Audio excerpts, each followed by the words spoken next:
عزیزو، ایک بات بڑی قابل توجہ، حضرت فاروق اعظم رضی اللہ تعالیٰ عنہ، ان کا طریقہ تھا رات کو نقاب پہن کے گلیوں میں گھومتے تھے۔ کیوں؟ حساب کے ڈر سے کہ اگر کسی کو کوئی پریشانی ہو گئی تو قیامت میں پکڑ۔ ایک دن نا صحرا کے اندر ننگے پاؤں تپتے ہوئے پتھروں پہ چل رہے ہیں۔ حضرت علی نے کہا عمر کیا کر رہے ہو؟ فرمایا مالک غنیمت کا اونٹ گم ہو گیا، تلاش کر رہا ہوں۔ فرمایا کسی خادم کو بھیج دینا تھا۔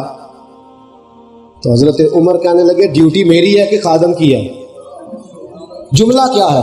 فرمانے لگے اگر نہر فرات کے کنارے کتا بھی پیاسا مر گیا تو اللہ عمر سے پوچھے گا تیری حکومت تھی، بتا کیوں پیاسا مرا؟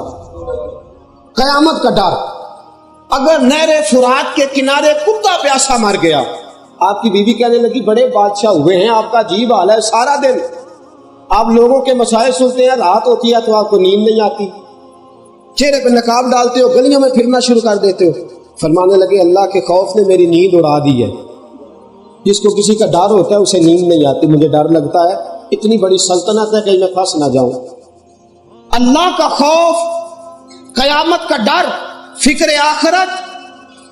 ایک دن گلی سے فجر کی نماز پڑھائی، دیر سے آئے پتہ کر کے حالات کا، نماز فجر کی پڑھائی تو نماز کے بعد پھر اسی طرح نقاب پہنا، گلی کہنے لگے کہ گلی رہ گئی آج۔ فجر کے بعد ایک اور گلی سے گزرے، سامنے دیکھا ایک بوڑھی اماں خیمے میں چارپائی پہ بیٹھی ہے۔ جناب عمر اپنے غلام جناب نافع سے کہنے لگے اماں پریشان لگتی ہے، پتہ نہ کرے کیا ماجرا ہے۔ کہنے لگے حضور پوچھ لے۔ حضرت عمر باہر کھڑے، السلام علیکم۔ اماں نے دیکھا نقاب پوش، وعلیکم السلام۔ کہا اماں جی اجازت ہو تو اندر آ جاؤں؟ کہنے لگی آ جاؤ۔ جناب عمر پوچھتے اماں پریشان ہو؟ کہنے لگی جا دوڑ جا اپنا کام کر، تجھے کیوں بتاؤں؟ حضرت عمر کہنے لگے اماں مہربانی کر، بہتر سمجھے تو بتا دے۔ کہنے لگی لوارث ہوں، اللہ نے اولاد نہیں دی، خامد 13 سال پہلے پردہ کر گیا تھا، بڑی مجبور ہوں، بھوکی ہوں، 25 دینار کا قرضہ دینا ہے لوگوں کا، 3 دن سے روٹی نہیں کھائی۔ یہ سب روگاں دا روگ محمد جس دا نام غریبی، تے پھر کنڈ ولا کے لنگ جاندے سب دوست یار قریبی۔ 3 دن سے روٹی نہیں کھائی۔ حضرت عمر کہنے لگے اماں پریشانی اور تیرے چہرے پہ غصہ، تو کہتی ہے جا دوڑ جا۔ کہنے لگی غصہ مجھے تجھ پہ نہیں، غصہ مجھے عمر پہ ہے، تجھ پہ کوئی غصہ نہیں۔ حضرت نافع کہتے ہیں میں نے عمر کو اتنا روتے کبھی نہیں دیکھا جتنا آج رویا۔ عمر پھوٹ پھوٹ کے اماں کیا غصہ؟ کہنے لگی تو کیوں روتا ہے؟ عمر پہ غصہ ہے۔ فرمایا اماں عمر کو کیا پتا کہ تو پریشان ہے؟ تو کہنے لگی پتہ نہیں رکھ سکتا تو چھوڑ دینا حکومت، اس کے تو ہے جو پتہ رکھ سکتا ہے، چھوڑ دے حکومت، نہیں پتہ رکھ اس کے حوالے کرے جو خبر رکھ سکتا ہے۔ میں لوارث بیوہ، میں کس سے جا کے شکایت کروں؟ میرے مصطفیٰ عمر کی ڈیوٹی لگا گئے تھے، اس نے کبھی میرا حال ہی نہیں پوچھا۔ حضرت نافع فرماتے عمر اٹھا، دوڑا، گھر گیا، روٹی پکائی، کھانا لائے۔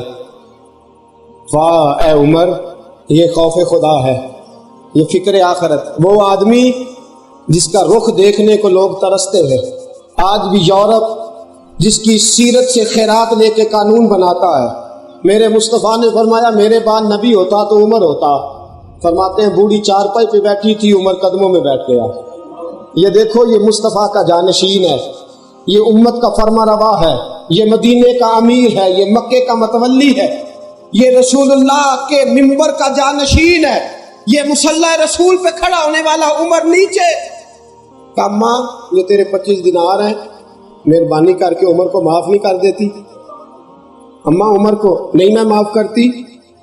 حضرت نافع فرماتے عمر یوں روتا ہے جس طرح بچھڑا ہوا بچہ ماں کے لیے روتا ہے۔ اس ماں نے ایک اور جملہ کہا تو یوں لگا عمر مر جائے گا۔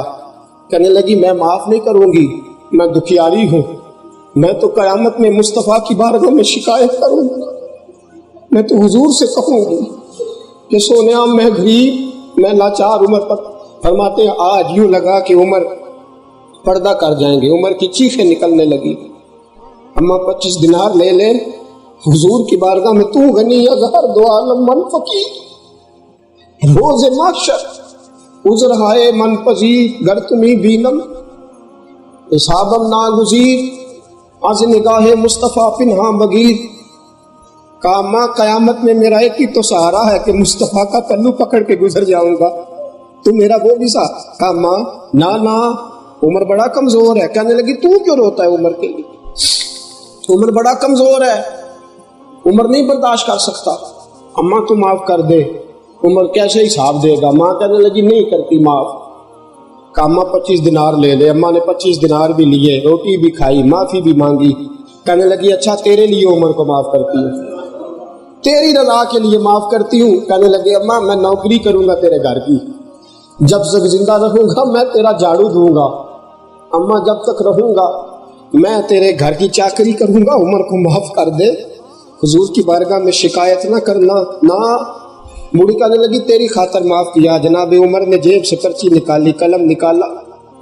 کہا ماں مجھے لکھ کے دے دے کہ تو نے عمر کو معاف کیا, لکھ دے. کہنے لگی تو اتنی کیوں پریشانی لیتا ہے عمر کے لیے؟ کہا ماں تو نے کہا ہے نا کہ میں اچھا ہوں, تو لکھ دے, کیا ہر گیا. بوڑھی اماں نے کہا تو لکھ دے, میں سائن کر دیتی ہوں. حضرت عمر نے لکھا کہ میں بوڑھی, فلاں میرا نام ہے, فلاں میرا باپ ہے, فلاں میرا قبیلہ, میں نے خطاب کے بیٹے عمر کو معاف کر دیا ہے. ابھی بوڑھی نے دستخط نہیں کیے تھے کہ دور سے حضرت علی دوڑے آئے. عبداللہ ابن مسعود, عمر یہاں بیٹھے ہو, کب سے تلاش کر رہے تھے؟ بوڑھی کانپ گئی, ہائے یہ عمر تھا. رو پڑی, عمر میں تیرے سامنے. جناب عمر کہنے لگے اماں یہ میرے ہاتھ دیکھ, تو نے وعدہ کیا عمر کو معاف کرنے کے, وعدے پہ قائم رہنا, سائن کر دے. بوڑھی اماں نے دستخط کیے. اب حضرت عمر نے رخ ہٹایا, کہا علی تو بھی گواہ کے سائن کر دے, ابن مسعود تو بھی گواہ کے سائن کر دے. جب سائن مکمل ہو گئے تو جناب فاروق اعظم نے پرچی لپیٹی. کہنے لگے علی میں تجھ سے پہلے مر جاؤں گا, یہ میرے کفن میں رکھ دے نا. اگر حضور نے پوچھا نا عمر بتا کیا کر کے آیا ہے, تو میں رکا نکال کے کہوں گا سونیا ایک اماں ناراض تھی, میں اسے بھی راضی کر کے آیا, میں راضی کر کے آیا.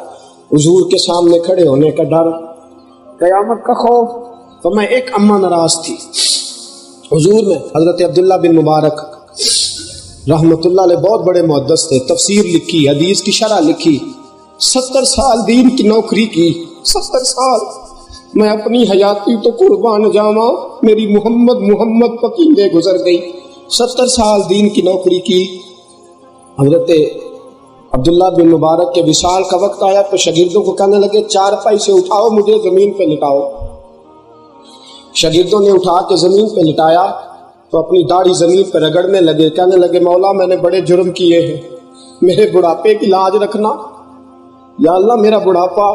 شاگرد رونے لگے کہ حضرت جی 70 سال نوکری کر کے پھر بڑھاپا.